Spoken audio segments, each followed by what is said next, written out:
Saudações a todos. Meu nome é Paulo Henrique Godoy. Eu sou professor da Universidade Federal do Estado do Rio de Janeiro, a Unirio, na Escola de Medicina e Cirurgia, onde eu atuo na disciplina de Cardiologia e também sou responsável pela disciplina de Metodologia Científica. Eu também participo fazendo investigações em linhas de pesquisa como epidemiologia das doenças cardiovasculares, utilizando grandes bases de dados, também projetos que envolvem transtorno do sono e relações com doenças cardiovasculares, e mais recentemente eu estou participando de linha de pesquisa sobre distrofias musculares já existente na universidade. Em princípio, eu quero agradecer o convite da Clara Migovski, que organiza este evento e que me deu a oportunidade de falar um pouco sobre a importância da pesquisa, a importância das investigações científicas neste campo de doenças consideradas raras, ou talvez melhor chamá-las de doenças pouco prevalentes, como é o caso da distrofia muscular de Duchenne. Bom, então, para desenvolvermos esse tema, antes de chegar propriamente às investigações lá em doenças raras, eu acho que é importante a gente entender o que é pesquisa, o que é investigação. E a pesquisa, a investigação científica, é um conjunto de ações, é um conjunto de operações que visam gerar, fornecer um achado, uma resposta, novos conhecimentos que são necessários em uma determinada área.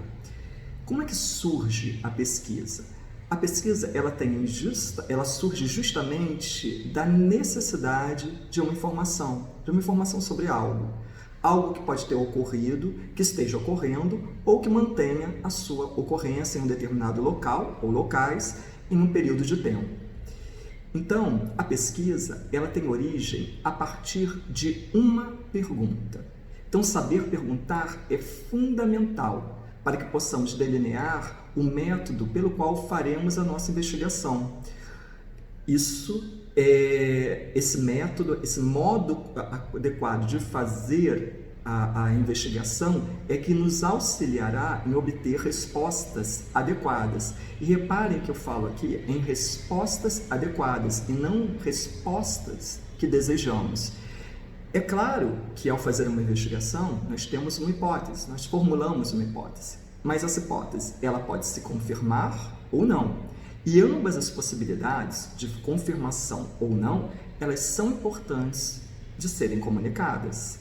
Assim, se eu tenho uma medicação que ela está sendo prestada para uma determinada doença, em que a minha hipótese é diminuição de internações e diminuição de óbitos, esses resultados, ao final da investigação, eles podem ser positivos, ou seja, favoreceu esses desfechos, reduziu internações, reduziu óbitos, ou não. E às vezes não é no sentido de não ter reduzido internações ou ter reduzido os óbitos, mas no sentido também de não ter funcionado, além de não ter funcionado para qualquer um desses desfechos, pode ter contribuído para a piora do sistema, ou seja, ter contribuído para um aumento do número de internações e para um aumento do número de óbitos. Esses resultados, que são denominados muitas vezes resultados negativos, mas que talvez sejam melhor denominados como desfavoráveis, eles são muito importantes de serem divulgados, porque eles contribuem. Citando o exemplo utilizado, se eu tenho resultados desfavoráveis, significa que aquele fármaco ele não funciona para aqueles desfechos pretendidos naqueles indivíduos selecionados como representativos de uma determinada população. Então, a cultura de não publicação de resultados desfavoráveis, ela precisa ser modificada. Um grande exemplo para isso, dentro do contexto atual, é a Covid-19, onde algumas drogas vêm sendo testadas pela necessidade. A publicação de um resultado desfavorável aqui, ele é extremamente importante, ele é fundamental para entendermos que o fármaco pretendido, ele não funcionou para esta situação, olhar quais são os efeitos colaterais provocados, trazidos por ele, e, portanto, determinar se ele deve ou não ser incorporado ao sistema de saúde para utilização naquela doença. Enfim, o resultado adequado seja favorável ou desfavorável, ele está intrinsecamente relacionado a uma boa pergunta para a investigação. E essa é a primeira ideia que a gente precisa ter.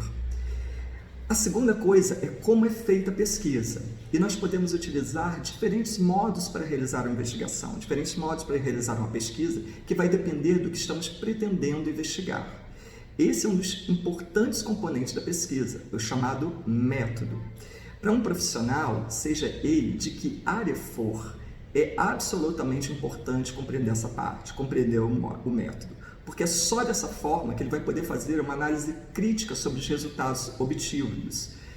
Ou seja, ele precisa conhecer como a pesquisa foi realizada, de que forma ela foi realizada e, consequentemente, de que forma esses resultados foram obtidos para poder fazer uma crítica. E isso pode significar considerar ou não um estudo, o que pode significar implicar na minha decisão, na minha tomada de decisão como profissional, ou seja, utilizar ou não aquele achado para assistência ao paciente. Então, entender o método e ter crítica sobre ele é um segundo ponto que é fundamental. Bom, para levar e ficar mais claro, aplicando numa linguagem mais leiga, a gente pode imaginar o método, digamos assim, como para uma realização de um bolo, em que o objetivo de realizar um bolo seja que ele tenha um bom aspecto para que quem o olhe deseje logo comê-lo e também que ele tenha um bom sabor, né? Quando a pessoa prove, distingua logo um bom sabor. Para fazê-lo, a gente vai precisar de uma receita, que seria como se fosse aí o nosso projeto de uma pesquisa, e que contenha ingredientes e um modo de fazer nessa receita. Como é que você vai misturar os ingredientes e preparar o bolo? Os ingredientes desse bolo seria, numa pesquisa, o que você emprega numa pesquisa, seria os indivíduos que iriam participar dessa pesquisa, um fármaco que está querendo se testar, um procedimento que está querendo observar, verificar, exames complementares, doenças prévias que você está buscando alguma associação. Então, tudo isso seriam os ingredientes, né? O material para fazer a sua pesquisa.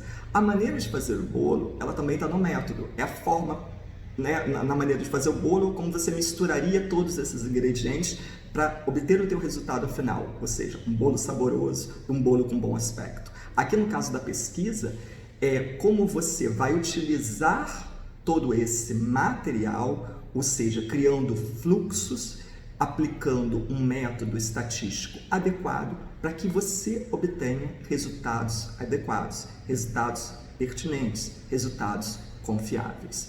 Então, numa comparação, para que vocês possam entender, seria isso. E eu posso investigar de diferentes formas, dependendo da minha pergunta, sempre dependendo da minha pergunta. Eu posso observar todos os indivíduos em um único momento, eu posso observar todos os indivíduos ao longo de um tempo, ou eu posso intervir, não só observar, né? Eu saio da observação e aqui eu aplico uma intervenção. Aplico uma intervenção em um grupo de indivíduos. Aplico em um grupo e em outro grupo não. E os observo. Observo o resultado desse grupo, com os resultados, né, desse grupo com intervenção e o do grupo sem intervenção ao longo de um tempo. Esses são chamados ensaios clínicos, que são utilizados para investigar efeito de fármacos ou procedimentos em um grupo de indivíduos com uma determinada doença, por exemplo. Outro modo de investigar, muito importante e que cada vez ganha mais espaço na pesquisa, é a utilização de grandes bases de dados, que eu particularmente utilizo. Esse tipo de pesquisa, ele pode nos informar, entre outras coisas, sobre aspectos epidemiológicos das doenças, como, por exemplo, a sua evolução quanto ao número de internações e óbitos em um determinado local por um determinado período.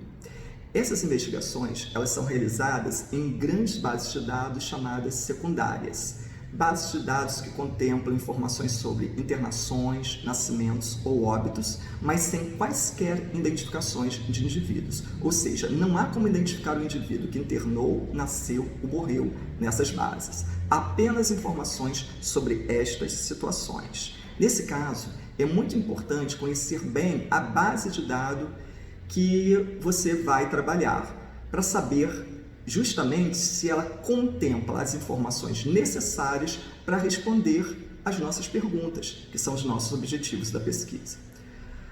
Obviamente, tudo isso, toda investigação, todo projeto de pesquisa, ele passa e deve passar por preceitos éticos. Assim, todo projeto de pesquisa é encaminhado para um comitê de ética em pesquisa através de uma plataforma. Aqui no Brasil, é a Plataforma Brasil. E a Plataforma Brasil distribui para os vários comitês de ética que existem em todo o país. Nesse comitê de ética, ele vai ser julgado para ver se ele pode ou não ser executado ou se é necessário fazer ajustes necessários, obedecendo normas, sempre no sentido de preservar, de dar proteção ao indivíduo que vai participar da pesquisa. Bem, diante do exposto, fica clara a importância da pesquisa em qualquer área. Ela é, ou pelo menos deve ser, um patrimônio de indivíduos, de uma comunidade, de uma região, de uma nação, que nasce dentro de instituições que trabalham com ciência, como as universidades e como institutos de pesquisa. Agora nós vamos reunir essas informações sobre pesquisas que eu falei aqui no campo das doenças consideradas raras. E no âmbito dessas doenças, são designadas doenças raras, segundo relatos, aquelas que afetam um pequeno número de pessoas quando comparado com a população em geral ou quando comparado com a prevalência de outras doenças que afetam mais frequentemente populações, como é o caso da hipertensão arterial sistêmica e da diabetes mellitus do tipo 2. Contudo, é necessário a gente tomar cuidado quando a gente utiliza tal designação. Por quê? Porque uma doença ela pode ser rara em uma região, mas muito comum em outra. E um exemplo disso é o caso da talassemia, que é uma anemia de origem genética, que é rara em regiões e países, mas é frequente, por exemplo, na região mediterrânea. Então, há doenças que podem ser mais frequentes em determinadas regiões, que têm variantes raras, e nós precisamos tomar cuidado. O que a gente observa no âmbito das doenças raras quanto às investigações? É que há um déficit de conhecimentos científicos. Esse déficit de conhecimentos científicos, eles acabam afetando a área de saúde em vários graus, inclusive na solicitação de recursos que são necessários. Esse déficit de conhecimentos científicos, isso provavelmente advém da negligência a essas doenças durante um período de tempo, por profissionais de saúde, pela própria comunidade científica e pelo próprio sistema de saúde. Eu fiz um levantamento em uma das mais importantes plataformas para pesquisas de publicações científicas, o PubMed, no período de janeiro de 2010 a abril de 2020, sobre distrofia muscular de Duchenne. E eu encontrei, nesse período, 4.954 publicações sobre distrofia muscular de Duchenne, acerca de todos os tópicos, desde revisões sobre o assunto até ensaios clínicos com medicações. Se vocês acham que esse número é grande, de publicações ao longo desse período, quando nós comparamos esse número com doenças que têm maior prevalência, como a hipertensão arterial sistêmica, por exemplo, nós evidenciamos que estas publicações por Duchenne, nesse período, corresponde a metade, praticamente, das publicações sobre hipertensão arterial sistêmica somente em um ano, em 2010. Apesar disso, o que eu observei nesse levantamento que eu fiz foi que de 2010 a 2020, esse número de publicações sobre distrofia muscular de Duchenne, ele vem aumentando. Ele sai de 204 publicações em 2010 e chega a atingir 659 publicações no ano de 2018, que foi o ano com maior número de publicações. E depois, em 2019, que foi o ano passado, ele cai para 516. Contudo, a gente observa que esse número ele é sempre superior ao primeiro ano de publicações que eu investiguei, que foi lá em 2010. Para que vocês tenham ideia, nós já temos, nesse ano de 2020, até abril, onde eu investiguei, 268 publicações, ou seja, superior às 204 publicações feitas em 2010. Tá? Se nós compararmos ainda as publicações sobre doença muscular de Duchenne, no mesmo período, com publicações por outras doenças raras, consideradas raras, pouco prevalentes, como a esclerose lateral amiotrófica e a doença de Pompe, observa-se que entre estas, a esclerose lateral amiotrófica é a que possui o maior número de publicações nesse mesmo período, chega a 17.645 publicações, e a doença de Pompe, ela tem o menor número, ela fica com 1.057 publicações. Então, ao interpretar esses dados, e é isso que é importante que a gente faça na pesquisa, que a gente interprete dados, que a gente interprete esses resultados diante de uma realidade, então, interpretando esses dados, é possível que esses números estejam realmente relacionados à incidência e prevalência dessas doenças.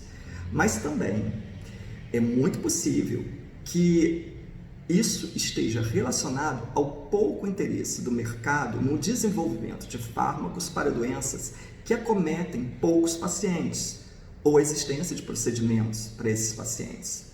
É diferente, por exemplo, da alocação de recursos para doenças com maior prevalência e que agregam valor na grande quantidade de medicações utilizadas e de procedimentos de alto custo, como é o caso da hipertensão arterial sistêmica e da doença isquêmica do coração. O programa de atenção para essas doenças menos prevalentes e a sua investigação científica, elas são recentes. E daí também a gente olha isso pelo próprio número de publicações que eu citei. Então, mais uma vez aqui, eu ressalto a importância da pesquisa, principalmente em doenças como essas, em que se conhece pouco.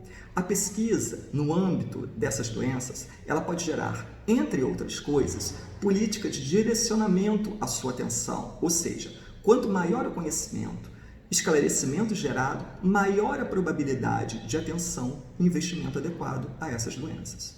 Outro ponto importante que o conhecimento científico ele pode trazer nesse campo é que, embora não exista um tratamento específico para muitas delas, há modificações em cuidados, que acabam melhorando a qualidade de vida desses indivíduos. Então, a existência de cuidados adequados para melhorar a qualidade de vida e até a expectativa dos indivíduos afetados é muito importante. E nós evidenciamos progressos fantásticos em algumas doenças, a exemplo da distrofia muscular de Duchenne.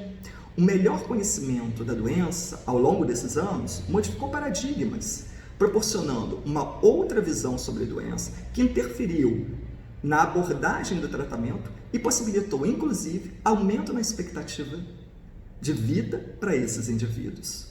Então, contemplar esse momento que é hora, que é o momento de intensificar o esforço na investigação, na pesquisa nesta área, é fundamental. A pesquisa em doenças como a distrofia muscular de Duchenne, ela pode implicar em readequação, realocação de recursos, não só no sistema público de saúde, mas também no sistema privado, absorvendo essas doenças em locais onde elas ainda não se encontram, ou melhor, onde elas ainda se encontram fora da abrangência de atendimentos. Para finalizar, eu gostaria de informar aqui, de citar aqui, uma investigação pequena que eu fiz, mas fiz especialmente para essa jornada.